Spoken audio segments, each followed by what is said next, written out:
older. I didn't take the bar till 2012. But when I took the bar, the California bar in 2012, I was much older than everybody else. And people were just freaking out. Like I remember one time during one of the breaks, I went in the restroom and people were in there just like throwing up and like putting wet towels on their faces and crying. And people were saying to me, why do you seem so calm? And I was like, because this is not the hardest thing I've ever done. Like surviving HIV in the 80s and getting sober were much harder than law school. And that whole Cliff story. Oh my gosh. So that's really what sort of made me a resilient person, is because I survived when most of my contemporaries, there was a time when more of my ex-boyfriends were dead than alive during the 80s and 90s. And so, everybody around me it was like a war, basically. Hey everyone, this is Ruby Powers, your host of Power Up Your Practice. And I'm really excited to have Kevin Block with Maui Immigration Law on today. We met through the American Immigration Law Association, Texas, New Mexico, Oklahoma chapter. We had a fall conference not too long ago, and Kevin was one of our guest speakers.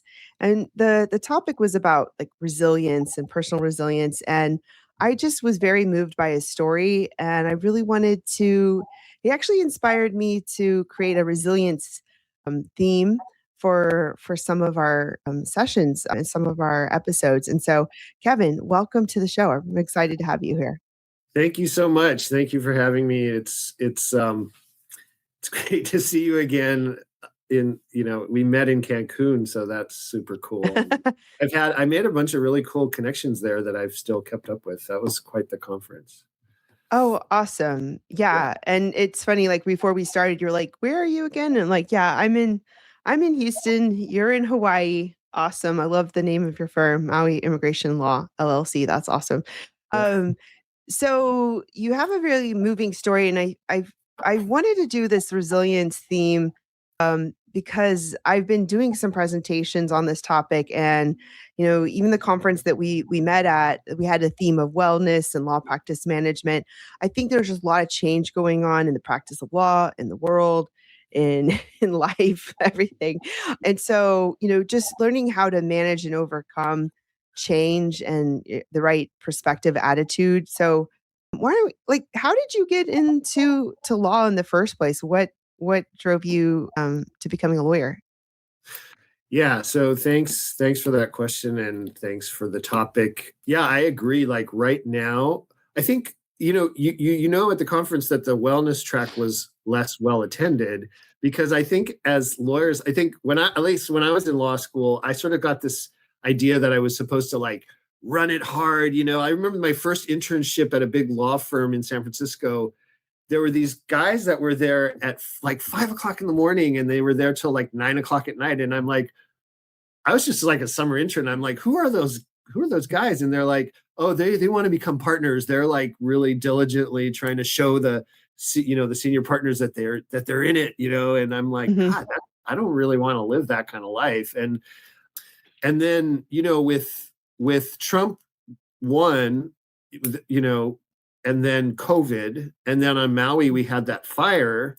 And then with Trump 2, what I've learned, and then just being 60 years old and living the life that I've lived, I've just learned that it's really important to take care of the part that we don't usually think about, which is us and our health and our spiritual life and our mental health and our resilience and our non-reactivity, because otherwise people are going to burn out, and people are going to look at what we have to face every day with this administration. So anyways, that's why I also think it's a really important topic, and we're going to get through the next 3 or 4 years of this crazy time that we're in.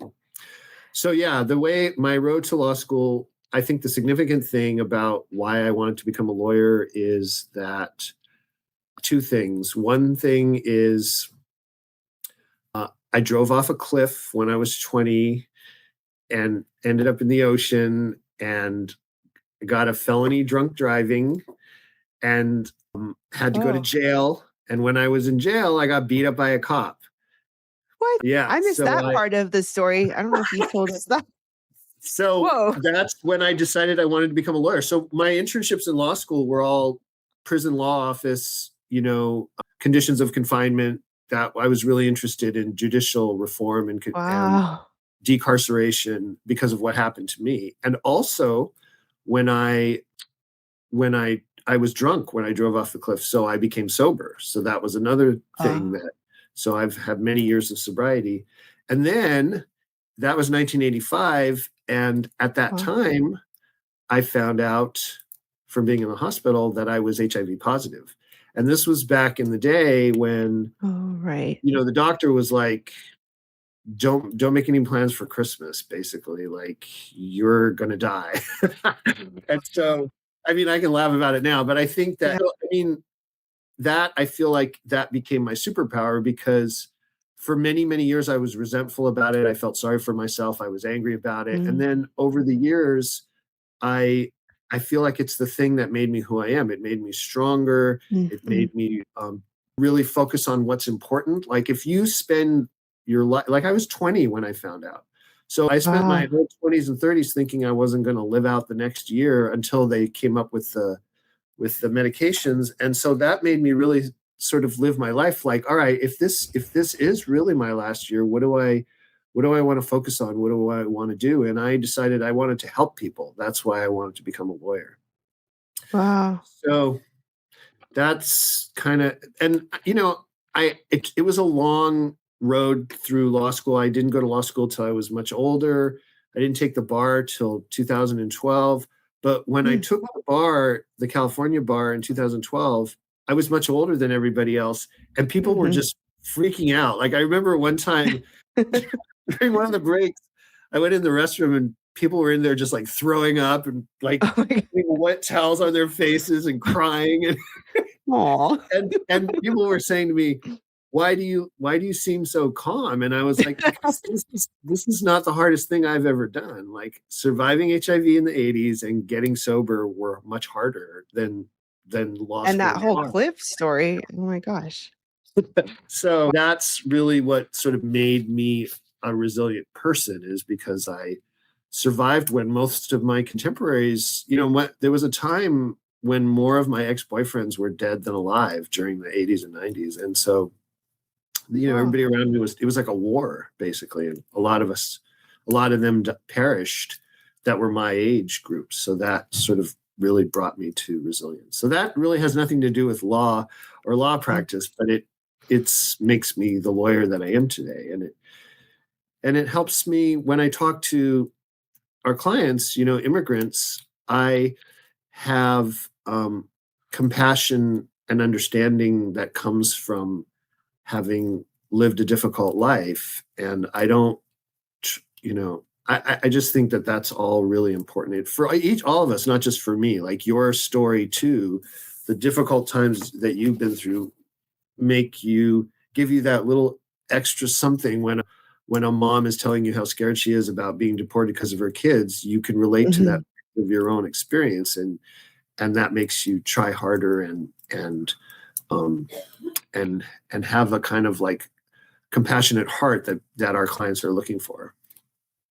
So you in your presentation, I remember you gave a lot of different things you do to stay resilient and sort of like how you look at the world. And what are some of those, what are some of those practices that sort of keep you strong and be able to overcome? Like, and you even mentioned, I think some of the, I guess you mentioned like internal muscles, I guess you've been building even Right, before, like the fire that happened and also just everything that you've been able to overcome.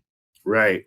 Yeah, so for me the biggest thing is that I've been doing since Trump won is a morning practice. And I heard Mhm, other people talk about that at the conference in the resilience portion. But this has to do with my sobriety as well. A lot of people who mm, are sober and in 12-step programs have a morning practice, but it's open to everybody. What it is I get up kind of like an hour earlier than my husband, and I start by praying, and then I meditate, and then I do breath work. So I do Kundalini yoga, which is breathing in and out. I do a routine that lasts about 15 to 20 minutes, which really balances your nervous system. And then I read some spiritual literature, and then I write every morning.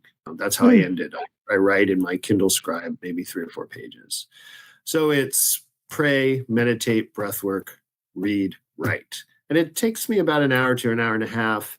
But I know the difference between when I do it and when I don't do it. Like, if I don't do it, then, I'm pretty good for most of the day. But then when I get that one annoying client that, is Yeah. just like sitting across from you, and I'm like, inside, on the outside, I appear to be listening, but inside I'm like, oh my God, will you please just shut up or leave my office? Like, I'm just like, my ability to have patience and tolerance is Yeah. less unless I do that morning practice. And then I also feel like it's really important. We're in a battle right now for the soul of the country, and we're on the front lines. And so we have to train for it like a soldier, not necessarily physically, but I do that as well. So I'm 60 years old. I run or do some kind of exercise every day. I run every other day, but then on the other days I do cardio. And I also go to dance class. So I dance. Oh, I think fun. dancing's really important. Like last night we had the funnest dance class. So I had a stressful day. I worked even though it was a holiday. And then I went to did too. class, and I was with a bunch of mostly women, mostly my age, and we put on like funk hip hop music and do this. We learn a new routine every other week, and we were just screaming and yelling and sweating and laughing. So I feel like that's important too. It doesn't necessarily need to be dance, but it needs to be something that brings you joy. It could be hiking or swimming or whatever it is. And I think we think that the best way to serve our clients is to constantly work on their cases 10, 12 hours a day. And it's important to work hard on our cases, but it's also your work becomes more efficient, and you can do more if you are regulated and balanced. Yeah, I agree. My husband usually says that to me too. And I'm just like, I sort of associated relaxing with like laziness in the past. And so I have to sort of like trick my brain into like, no, you're making yourself more efficient by having a break. And then I've been sort of saying like, okay, if anything, you should take one day off a week, just at least one day, like in the past, like there's Sabbath and, different cultures have all these like breaks and stuff, like, Right. and I think like sometimes my guilt is like, oh, we've got to do Saturday consults, and then I'm getting texts from like everybody and everybody because I know somebody who's getting detained and what to do, and I'm just like, I can't get away because between the text, the LinkedIn, the WhatsApp, the Facebook, the Instagram, it's just. But it's also about boundaries. But I wanted to say, like, I was doing the yoga one of those mornings, and I remember seeing you, and I was like, I think you went swimming in the ocean. And I was like, cool, man. Hawaii, man. Yeah. When we were in Cancun, I went running every morning and then went for a swim. And I was doing yoga. That's awesome. Because I was trying to swim at night, but we kept getting kicked out of the ocean because I think they thought it wasn't safe or something. I don't know, whatever. But that was fun because the moon was like, it was like a full moon or something while we were there. It was so bright. But I think that's a good reminder to find these things to bring you joy, use a different part of your brain, your body, and like creating that routine. Like they say, don't just get on your phone and start responding or just scrolling social media. Like you're very intentional. And, if you read Atomic Habits or a lot of those other really good books, they usually say to do the things that you're talking about. In fact, a lot of my frequently asked questions at the bottom are the fun fact questions on the podcast. I'm actually sort of polling people for, like, one of the questions is, what is a habit that contributes to your success? And more often than not, they're mentioning something that is in their morning routine that sets up their day. That would be my answer. And I think one important point along those lines, my yoga teacher actually told me this, and it makes two things.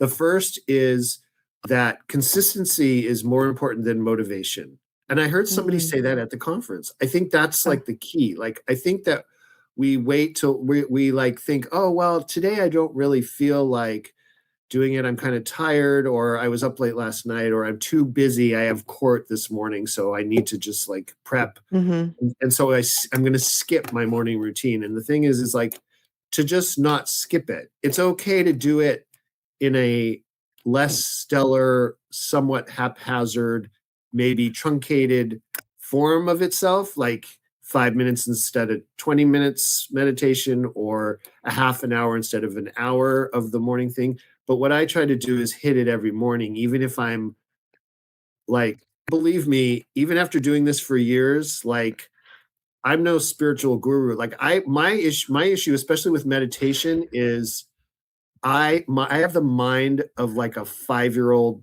child. Like I can be meditating and I will literally get up from meditating, walk into the next room and start doing something, and then be like, I mean, I've only done that a few times, but I've been like, wait a minute, I was meditating. Like, what am I doing in the kitchen right now? Like, but a lot of times I'll reach for my phone while I'm meditating. So I think that's Yeah. another thing too, like, is to not have your phone where you sleep.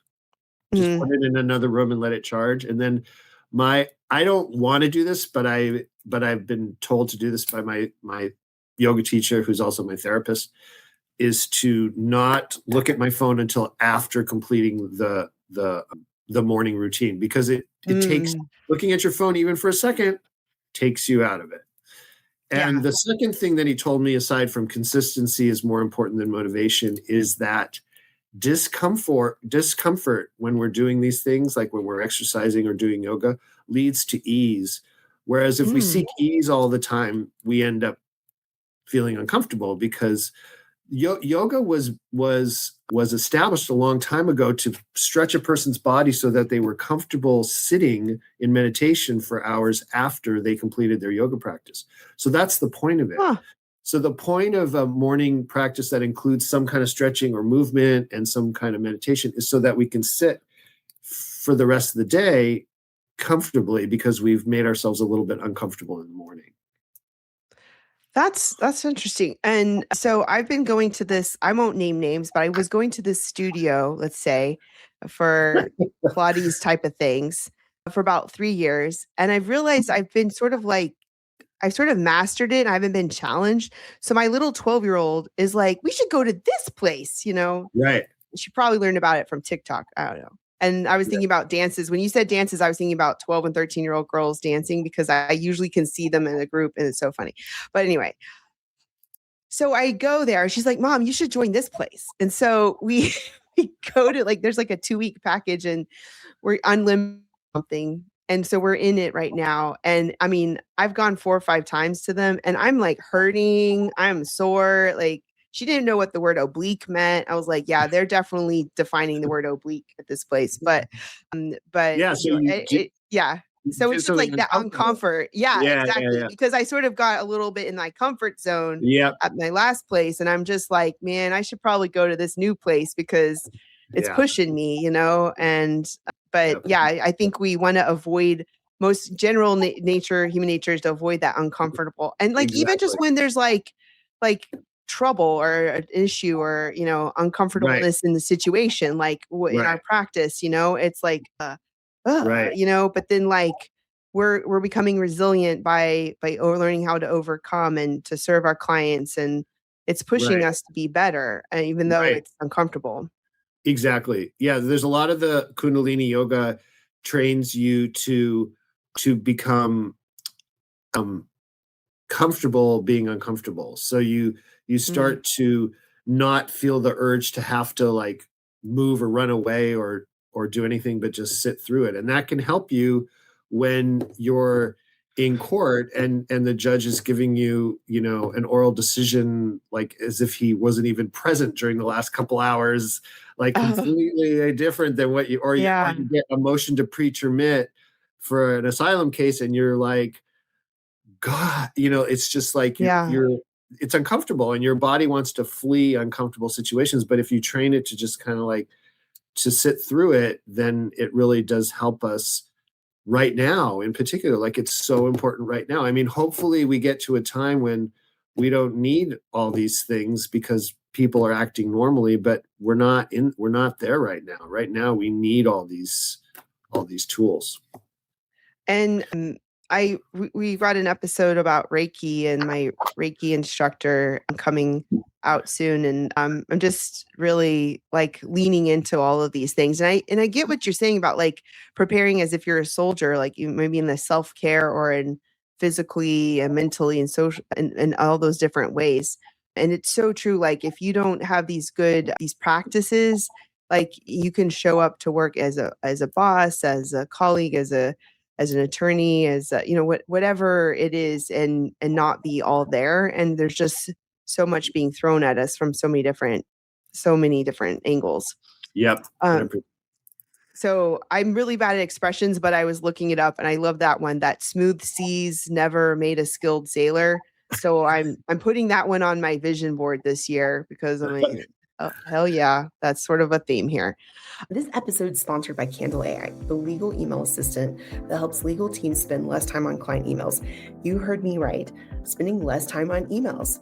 Candle AI works with both Gmail and Outlook, so you don't have to learn a new tool. And then it connects with popular case management systems like Clio, Filevine, INSSoom, and more to come. It instantly shows you your case and the client details the moment you open a client email, and right inside your inbox. And then that means less context switching and time spent jumping to different tabs to figure out what you need to respond. Candle can also draft context-aware responses to client emails and makes it easy to create, edit, and manage your email templates. If you want to save time and take back control of your inbox, check out Candle AI. I highly suggest it.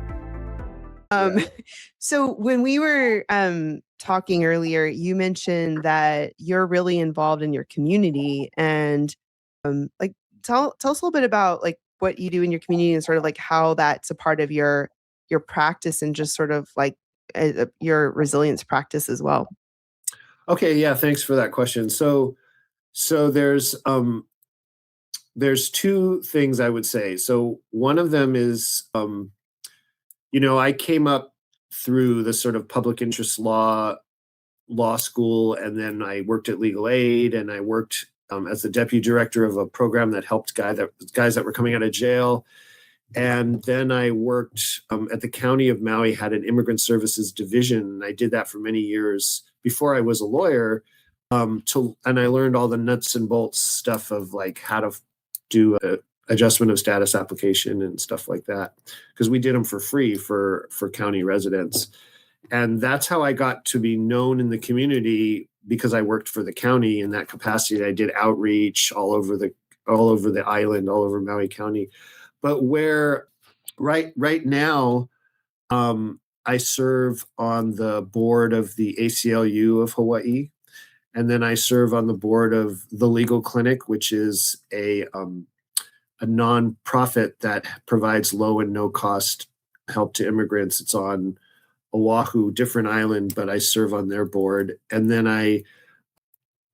I'm on the advisory committee of the Immigration and Refugee Law Clinic at the law school. So they have a clinic where they take third years and actually give them cases and let them practice under the supervision of an attorney.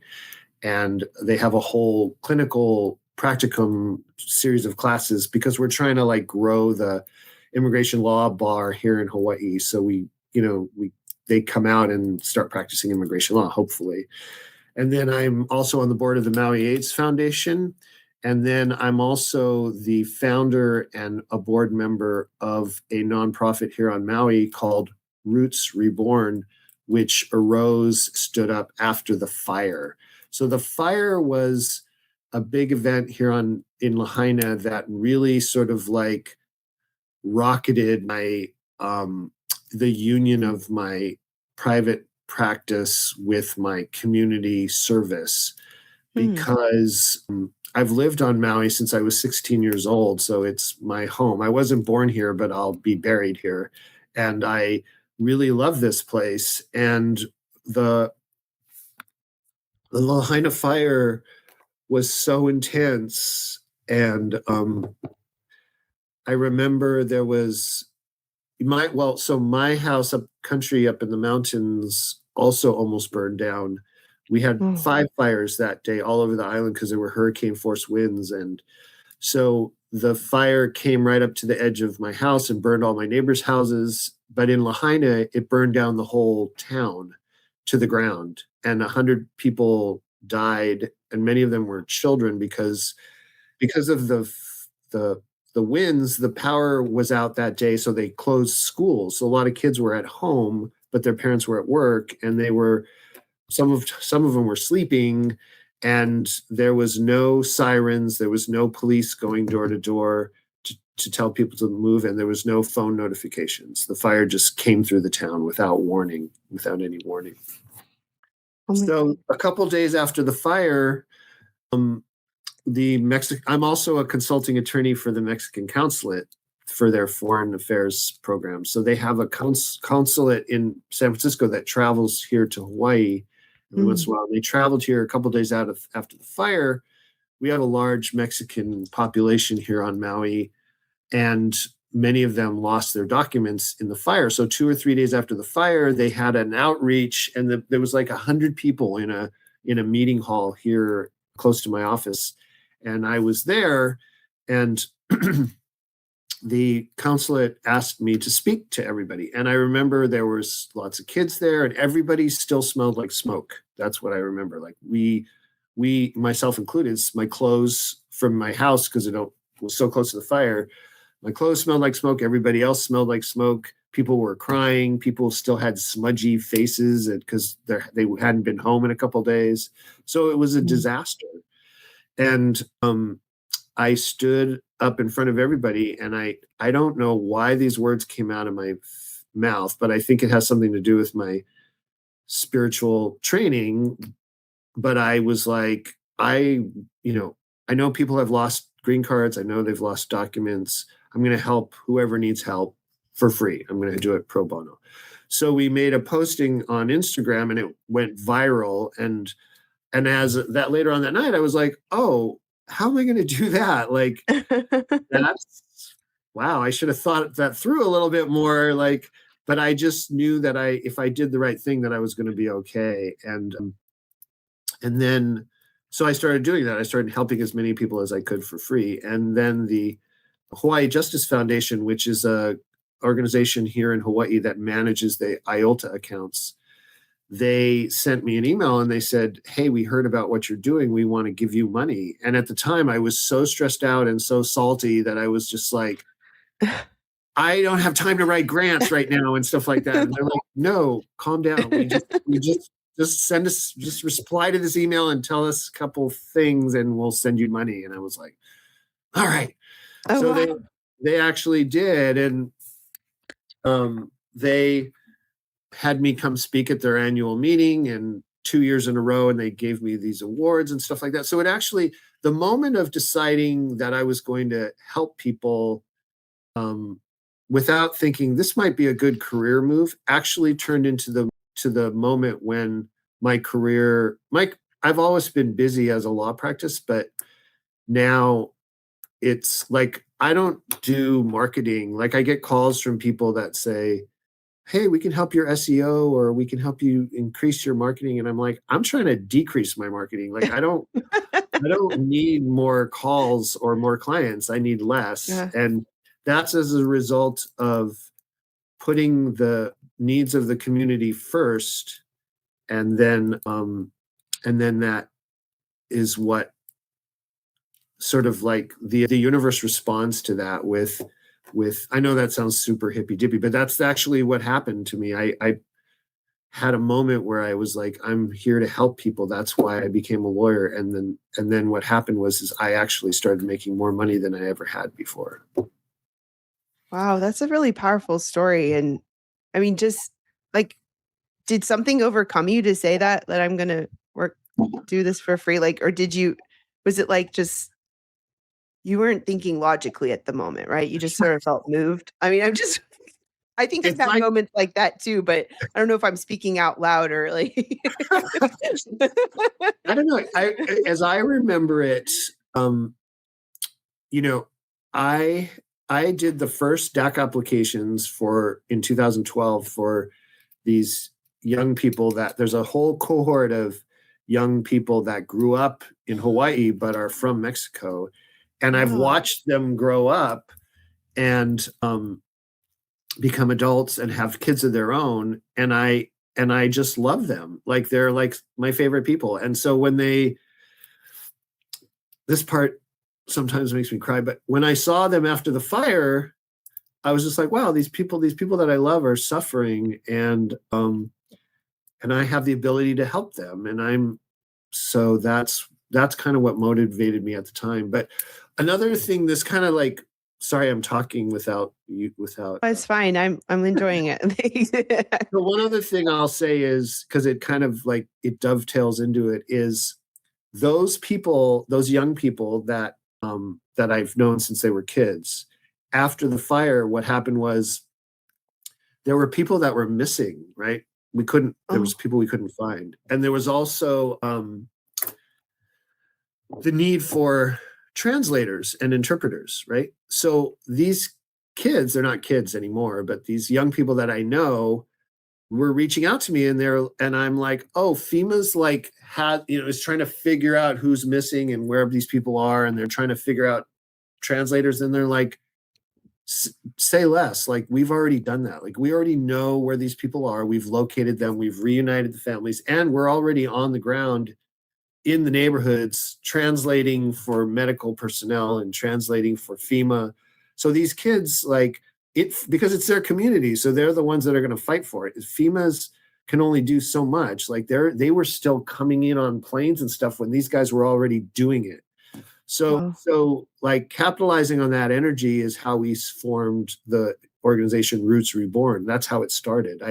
Right 2 or 3 days after the fire, I wrote a grant, got $100,000 because I wanted to get money into the hands of immigrants, because I knew that they weren't going to be eligible for the federal resources that were coming in to assist people, or they weren't going to apply for it even if they were eligible, because they were going to be scared. Right? They were going to be, because FEMA, when they show up at a disaster, they look like ice. They're Department of Homeland Security also, and they wear little uniforms, and they kind of like, and my clients were like, I'm like, you should go talk to FEMA. And they're like, no, not going to do it. I'm scared they'll, find out that we've had that here in Houston, like when we had Harvey and a lot of our flooding and things like hurricanes and things like that. It's really unfortunate. And I mean, even now, I heard stories that people were afraid of like Boy Scout troop leaders because they were in uniform. And that was many years ago, but yeah. Right. No, I remember during COVID, one of my clients called me up and she said, hey, my church wants to give me a box of food. Is that going to affect me later on because of the public charge? Oh, for public charge. Oh my gosh. I hate it. I hate that public charge stuff. Yeah. I mean, when people are asking me like, should I get medical care for my child who's in need, or should I not because of the potential, like, I hate that one. I hate, So then we hired this really amazing organizer named Veronica Mendoza, Vero, and she took that grant, and we got some more grants, and she formed this nonprofit that's like just become like an amazing powerhouse. Like, they have a seat at all the tables of government decisions. They do legislative advocacy. They have community care navigators. They have a first of its kind program where they get undocumented people bank accounts, financial literacy training, even though they don't have social security numbers. So, because a lot of our clients didn't have bank accounts, and so they kept their money in their houses in cash underneath the mattress, and it burned, right? No. So they have done amazing outreach and data collection. They've gotten people enrolled in they have a partnership with Kaiser where they got people enrolled in medical that have never had medical for their entire time when they've been here. We hired an immigration attorney and some paralegals, so now they do immigration law, nonprofit advocacy. So that all started as a result of the fire. And the entire staff of 15 people now, I think, I might be wrong about the number, is entirely bicultural, bilingual women that grew up in the neighborhoods of Maui. So they're all from here. They all speak English and Spanish, and they're all from mixed status families. And so they have a dog in the fight, right? Like, it's their community they're fighting for. So they just have become an amazing organization. That's rootsreborn.org if you guys want to look at it, who the listeners want to Yeah, look at. we'll definitely have it in the information when the episode comes out. And that's such a wonderful story, like just all this beauty that came out of all this pain. And, I think a lot of times when we're in the thick of something horrible, seemingly horrible, we don't understand why and what. And I mean, I know that's a difficult conversation because people are like, but when you get to the other side of it, Yeah. and then you can see, and when the dust settles and the smoke Right. settles, and then you can start seeing the beauty of it all. I've been talking to some people about like the importance of cultivating your network and your organizing people. And I heard about this book called People Power Change by Marshall Gans. And it sort of makes me think about what you're saying, like just sort of like this horrible thing happened, but everyone band together. And, they could have just not band together. They could have not, but you were greater together and created such beauty and worked towards healing the community. And I think no matter where we are, whether people are going through these different difficulties, whether it's man-made or, nature, whatever calamity it may potentially be, but then finding ways to overcome and make some type of something better from it, overcoming it. Right. Wow. I think the point is too, like, the fire was a disaster that was more sort of like visible and traditional in the sense of it being a physical climate disaster, but we're kind of in a disaster right now. Like the same things happen. People are traumatized. People are in hiding. People are not accessing resources. They're not going to work. They're not going to school in certain parts of the country. They're experiencing some of the same symptoms. Kids are scared. They don't understand what's happening. People are disappearing. So it's an ongoing disaster that's causing trauma in people the same way that a fire would, or the same way that HIV did in my community back in the 80s and 90s. So it's a lot of the stuff that we're used to, and so we know how to behave in something like this. This is not normal times, and so we have to respond in an extraordinary way.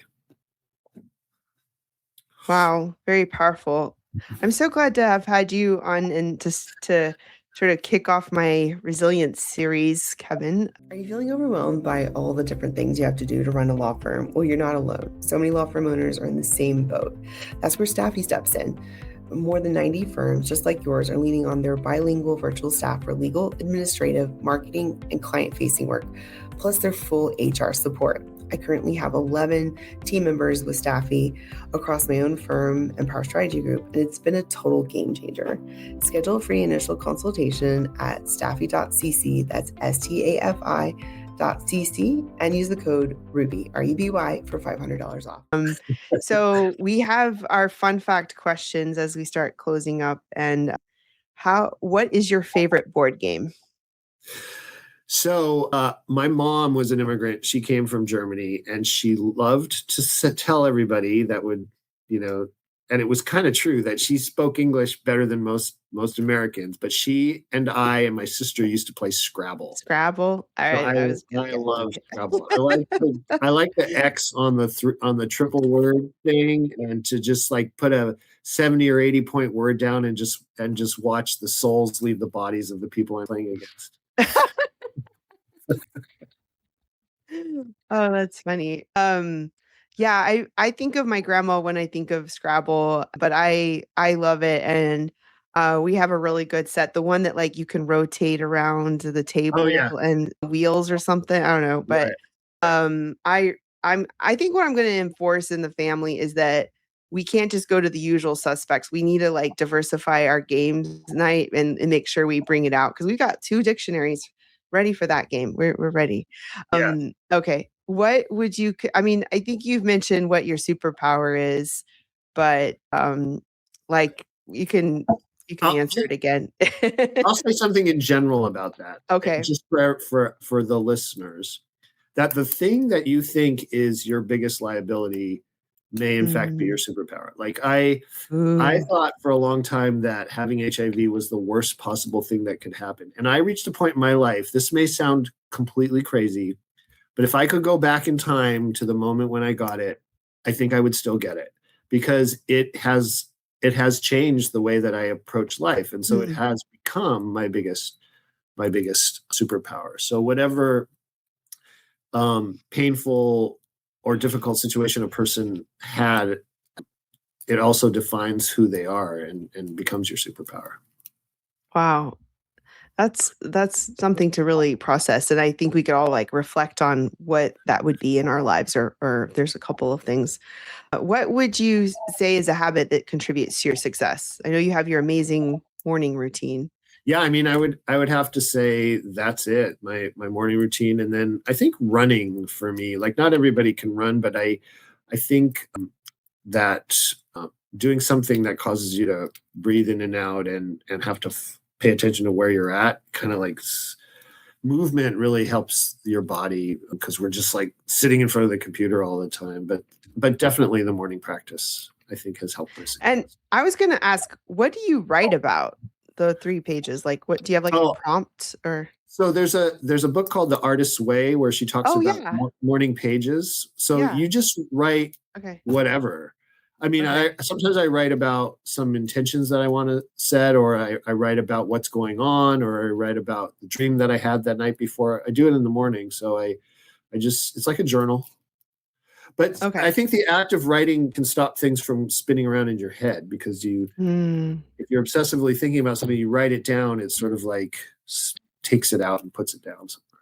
Yeah, sort of pins it down a little bit. And what's a favorite book or podcast you'd like to recommend? I really like the book. I mentioned this one at the conference too. I really like the book Radical Acceptance by Tara Brach. Okay.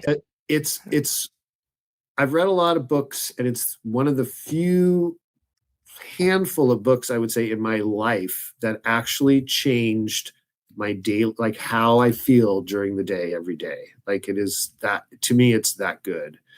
And so that would be my recommendation. Podcasts, I listen to a lot of political podcasts. I like Pod Save America, the guys that were former speechwriters for Obama. And I also estoy aprendiendo español, entonces I'm listening to a lot of Spanish podcasts. I like Españolistas. It's a guy from Texas and his Colombian wife, and they talk on the podcast about different subjects, and he makes all these mistakes, and he's got the worst American accent, and she just cries, "Oh, mi amor, say it this way." And so they have like this husband and wife banter, but you get to hear him say something like we would say it, and then have her correct him. Oh, that's so funny. My mom's first language is Spanish, and my dad's was English. And like when they were talking about Spanglish terms in Texas, like they had the most fun, like joking of like the different, like Aite Wacho. I don't know. Like there was just like so many things where you just like anyway, mix those up. Do you speak Spanish? Yeah. I do I lived in Spain and Mexico, and then I studied it a lot. But my mom didn't teach us because we were living in Missouri in the 80s, and she felt uncomfortable teaching it to us. So we had to learn it the hard way through school. So actually Duolingo's really been helping me out. Like especially with like verb conjugations that I don't use on a regular basis. But I heard you speaking Spanish at the conference, and you're really good. I heard you talking about one of the guys that was helping set up, I heard you like bust it out in Spanish, and I was like, okay, Ruby. Well, yeah, because I was organizing the conference, and I was like, I don't know what I was telling him. Well, thank you. That's awesome. A hidden compliment. Thank you. Well, Kevin, it's been grand. And how can people find you and stay in touch with your firm, with the nonprofit, just, connect with you? I don't really have much of a social media presence. I mean, rootsreborn.org, I mentioned earlier. I mean, we have a website. If people heard something and they want to talk more, you could post my email address, I guess. I don't mind responding to emails. I know a lot of people have like Twitter and Facebook and all that stuff. I don't really have all of that stuff. Okay. Well, and your your website is mauiimmigrationlaw.com. Yeah. Right? Yeah. Okay. That's right. Sounds good. And Kevin Block spelled the way you would think it would be on LinkedIn. So yeah. Well, thanks so much, Kevin. It's great. Cool. And let's definitely stay in touch. And I think that a lot of what we talked about today resonated. I think people can take something from the practice for their firm or about resilience or just the benefits of helping and just sort of like how to navigate a lot of change and things that are being thrown at us and how to turn them into something beautiful and of growth and resilience versus, giving up or, putting in like a victim mentality. But you've definitely been very inspirational with all the things you've shared today. So thanks so much for joining. I appreciate it. And thanks everyone for listening, and you'll hear it. We'll see us next time. Take care. Thank you for tuning in to Power Up Your Practice. I'm Ruby Powers, and it's been a pleasure sharing this time with you. We love your reviews. So if you enjoyed today's episode, please leave us one and share this podcast with someone else so that they can know what you've been learning on our show. And make sure to check out the Power Up Your Practice book. It's available in paperback and Kindle on Amazon. It's packed with 25 chapters of strategies to grow and streamline your firm. And we also have the free Power Hub community on School to keep the conversation going in between the episodes. So make sure to keep powering up your practice, and we'll see you next time.